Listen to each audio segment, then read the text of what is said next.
खबर समय जगत में आपका स्वागत है। मैं हूं जितेंद्र जैन। आइए नजर डालते हैं आज की कुछ मुख्य खबरों। भोपाल पंचायत मंत्री प्रहलाद पटेल ने भोपाल स्थित अपने सरकारी आवास पर मीडिया से बात की। उन्होंने बताया कि 9 अगस्त को मुख्यमंत्री आवास पर प्रदेश की सभी महिला सरपंचों का एक सम्मेलन आयोजित करने जा रहे हैं। ये महिला सशक्तिकरण को समर्पित होगा। उन्होंने बताया कि इसी तरह 10 अगस्त को श्योपुर में समूह की महिलाओं का सम्मेलन होगा। यहाँ रक्षाबंधन से जुड़े कार्यक्रम होंगे जिसे पंचायत एवं ग्रामीण विकास विभाग आयोजित करेगा। मंत्री ने कहा कि तिरंगा यात्रा को लेकर भी कार्यक्रम होंगे जिससे नई पीढ़ी स्वतंत्रता के मूल्य को समझे और अपने कर्तव्य के प्रति जागरूक हो। इसके लिए एक सर्कुलर जारी किया गया है। इस यात्रा के दौरान स्वच्छता का ध्यान रखें, जल और मल की निकासी का ध्यान रखें। पंचायतों के अलावा हर घर पर तिरंगा फहरे। हम टीकाकरण अभियान भी चला रहे हैं। हर गुरुवार को टीके लगाए जाते हैं। प्राइमरी, मिडिल और हाई स्कूल के बच्चों का टीकाकरण होता है। पंचायतें अपना 100% लक्ष्य हासिल करें। प्रहलाद पटेल ने कहा कि सज्जन वर्मा ने जो टिप्पणी की वो देशद्रोह की टिप्पणी है। ये राष्ट्रीय ध्वज को अपमानित करने का काम है। जो तुलना की वो देशद्रोह की परिधि में आता है, इसलिए उन पर मुकदमा दर्ज होना चाहिए। उन्होंने कहा सलमान खुर्शीद पर भी कार्रवाई होनी चाहिए।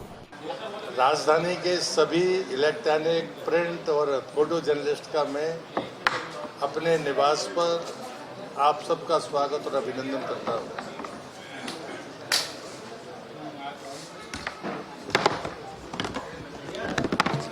आज कुछ सामान्य जानकारियां देने के लिए मैंने आप सबको आमंत्रित किया है।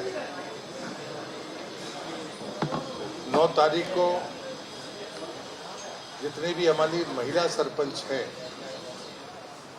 उनका एक सम्मेलन मुख्यमंत्री आवास पर है और उस कार्यक्रम को रखने का मूल उद्देश्य है एक तरफ महिला सशक्तिकरण जनप्रतिनिधियों के माध्यम से हो, साथ में रक्षाबंधन के उत्सव पर उन सबको शामिल करने का सौभाग्य मिलेगा। इसी तर्ज पर 10 तारीख में श्योपुर में, जहां पर समूहों का काम सर्वाधिक है, समूह की महिलाओं का एकत्रीकरण है और वहां पर भी रक्षाबंधन के कार्यक्रम के निमित्त ग्रामीण विकास मंत्रालय अपने कार्यक्रम को आयोजित कर रहा है। तीसरा मेरा निवेदन है कि प्रतिवर्ष की तरह देश की आज़ादी के जब 75 वर्ष हुए तो प्रधानमंत्री ने कहा था कि तिरंगा यात्रा निकालकर हम अपनी आज़ादी के 75वें वर्ष को अमरता प्रदान करने में अपना सहयोग करें। लेकिन साथ में फिर सरकार ये मानती है कि लगातार ये जागरण चलना चाहिए। अगर हम 2047 की यात्रा में अपने आप को शामिल करते हैं तो जो नई पीढ़ी है वो स्वतंत्रता के मूल्यों को समझे और अपने कर्तव्यों के प्रति जागरूक हो। तो मैंने स्वयं ने प्रत्येक पंचायत को एक सर्कुलर जारी किया है कि प्रतिवर्ष के अनुसार इस वर्ष भी आप तिरंगा यात्रा में अपनी सहभागिता दें और जिम्मेदारी के साथ स्वच्छता की चिंता करें, जल और मल की निकासी प्रॉपर हो ताकि स्वच्छता बनी रहे। और जिस प्रकार से हम सब तिरंगा फहराते हैं तो पंचायत के अलावा परिवारों के घरों पर भी तिरंगा फहराया जाए, ये आग्रह मैंने उनसे किया है। एक अभियान और अभी चल रहा है, वो टीकाकरण का अभियान है। डीपीटी और टीडी वाले जो टीके हैं, वो जो वैक्सीन रोधक बीमारियां हैं, उसमें हमारे डिप्थीरिया, जिसकी बात मैंने 60 में आपसे पहले कही है, हर गुरुवार को ये टीके लगते हैं।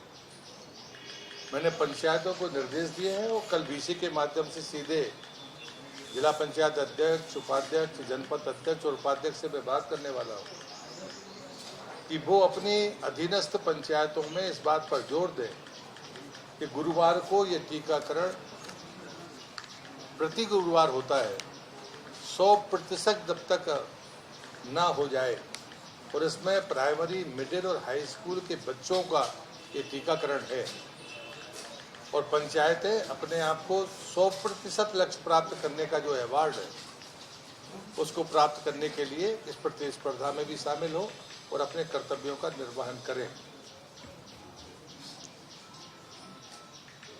एक और आज मैंने जो समाचार सुना है कि एक कांग्रेस के नेता, उन्होंने, सज्जन वर्मा जी ने जो टिप्पणी की है, उस टिप्पणी को मैं देशद्रोही टिप्पणी मानता हूं। सरकार का मैं मंत्री हूं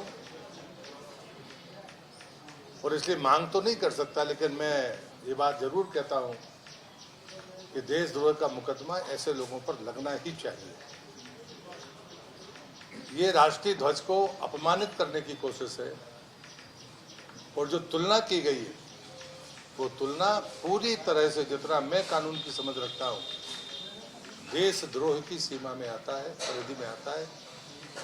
इसलिए सज्जन सिंह वर्मा के खिलाफ निश्चित रूप से कार्रवाई होनी चाहिए और राज्य की जनता से मैं आग्रह करता हूं कि ऐसे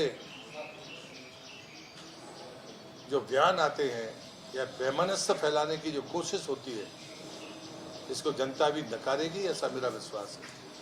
इस अवसर पर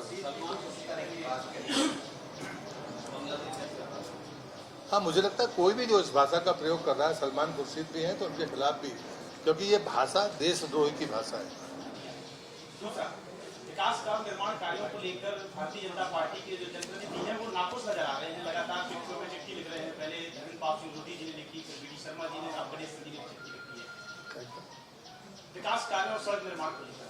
जो पत्र लिखे जा रहे हैं, मंत्री एक के बाद एक मंत्री दूसरे मंत्री को पत्र लिखे हैं विकास कार्य। मुझे जानकारी नहीं है, मेरे को लिखे हो तो मुझे बताइए, पूछेंगे हम। दिनेश जी का मामला भारत सरकार ने जिस मुस्तैदी के साथ उठाया है, हम सुबह से हम सब भी देख रहे हैं, दुखी भी है और चिंतित भी है। लेकिन सरकार लगातार, स्वयं प्रधानमंत्री भी उसमें जानकारियां लेकर उसमें तत्पर है। तो मुझे लगता है इस पर मुझे टिप्पणी नहीं करनी चाहिए। एक मेरा सवाल है, आपके विभाग से जुड़ा है। हाथरस ब्लास्ट मामला है, श्रम विभाग की बहुत लापरवाही उसमें सामने आई थी। 2 बार रिपोर्ट भी आपने पास की, एग्जैक्ट आंकड़ा श्रम विभाग उसको कॉम्प्रिहेंसिव रिपोर्ट में नहीं दे पाया, तो उसको लेकर क्या? नहीं, रिपोर्ट का आंकड़ा आ गया है। अभी हमने जो बैठक ली थी उसमें 136 से 142 के आसपास का आंकड़ा है और मैंने कहा है कि उस पर श्रम न्यायालय में उसका मुकदमा डाल दिया गया है।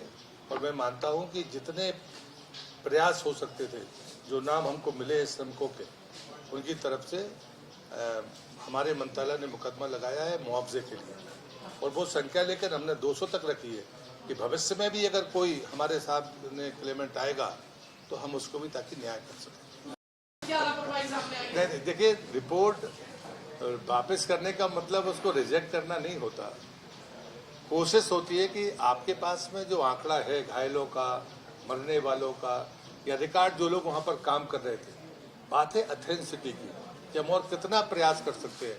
अभी हमने 142 लोगों का मुकदमा लगाने के बावजूद भी एक गुंजाइश रखी है कि कल के दिन कोई मिसिंग किसी परिवार का व्यक्ति आता है, वो क्लेम करता है कि मेरे परिजन यहाँ पर काम करते थे, तो निश्चित रूप से सरकार इस बात के लिए जवाब दे। इसलिए हमने वो आंकड़ा 200 का रखा है, लेकिन जो उपलब्ध सूची हमारे पास जानकारी है वो 142 की। अभी आपने महिला जनप्रतिनिधि जो आप बुलाने भी वाले, क्या ऐसा लगता है कि वो अधिकार महिलाओं के पास जाना चाहिए? हालांकि आपने कहा है, तो इसको लेकर कोई नया प्रयास करना? उन 3 दिनों में कोई भी किसी भी जनप्रतिनिधि का प्रतिनिधि नहीं आ पाया। जो निर्वाचित जनप्रतिनिधि थे, चाहे वो महिला हो या चाहे अन्य किसी आरक्षण श्रेणी की हो, उन 3 दिनों के हमारे सम्मेलन में जो जनप्रतिनिधि के प्रतिनिधि आते हैं वो नहीं आ पाए। और ये बात मैंने बड़ी दृढ़ता के साथ कही थी कि सरपंच हो, जनपद सदस्य हो, जिला पंचायत सदस्य हो, अगर महिला जनप्रतिनिधि है तो उसी को चेयर करना भी चाहिए और उसी को निर्णय करना भी चाहिए। और मुझे लगता है कि महिला सशक्तिकरण की जो बात मैं करता हूँ, तो जब हम सरपंचों को बुलाते हैं तो उनसे भी यही अपेक्षा करते हैं कि हम अपने उत्तरदायित्व को समझें और अथवा क्रियान्वित करें। खबर समय जगत के लिए संवाददाता आदित्य सराठे की report. For latest news, subscribe to our channel and press the bell icon.